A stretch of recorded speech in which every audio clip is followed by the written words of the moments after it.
अस्सलाम वालेकुम। अच्छा, अगले दिन एक ग्रुप में वो एक हमारा रिसर्च का ग्रुप है जिसमें बहुत बड़े जो है स्कॉलर्स मौजूद है, डॉक्टर हैं, पीएचडी हैं, ये लोग सारे पीढ़ी लोग, इस तरह के लोग मौजूद हैं। वहाँ पे एक वीडियो किसी ने शेयर की। एक हकीम साहब है, वो बता रहे थे कि जनाब अली जो चीनी है, इसका शुगर के साथ कोई ताल्लुक नहीं है, आप जितनी मर्ज़ी इस्तेमाल कर सकते हैं। अच्छा, अगले बंदे ने एक कमेंट किया कि उसमें उसने कहा कि यार ये लोग जो होते हैं ना, एवे बोलते रहते हैं, पागल होते हैं, मतलब इस तरह के कमेंट्स थे। तो वहाँ पे मैं भी मौजूद था। मैंने कहा जी बात सुने।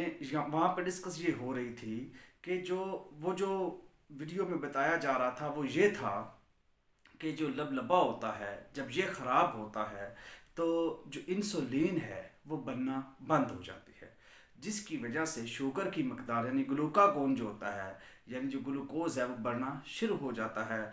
और इसके नतीजे में हम जो है वो चीनी का इस्तेमाल नहीं करते। बात बिल्कुल ठीक थी।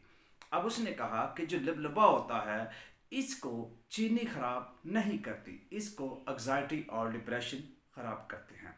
ये बात हो रही थी। और कड़वाहट के साथ उन्होंने कहा जी खट्टी जो कड़वी चीज़ें हैं उनका इस्तेमाल करने से जो क्या होता है, शुगर जो है उसका कोई ताल्लुक नहीं है। ये बात बता रहे थे जो कमेंटेटर थे, जो कमेंट कर रहे थे।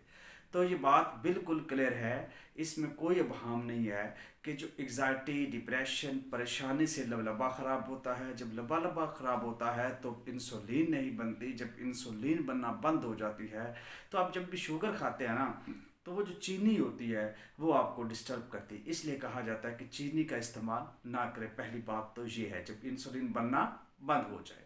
दूसरी बात जो वहाँ पे बात कर रहे थे कड़वाहट वाली, इसमें भी कोई शक नहीं है कि शुगर का कड़वाहट के साथ कोई ताल्लुक नहीं। ये तो बात मैं ऑलरेडी 3-4 साल पहले भी बता चुका हूँ कि कड़वी चीज़ें खाने से आपकी शुगर कम हो जाए, ऐसा वैसा कोई सीन नहीं है। हमने अपने जो है वो लीवर को और इन चीज़ों को जो है वो ठीक करना है।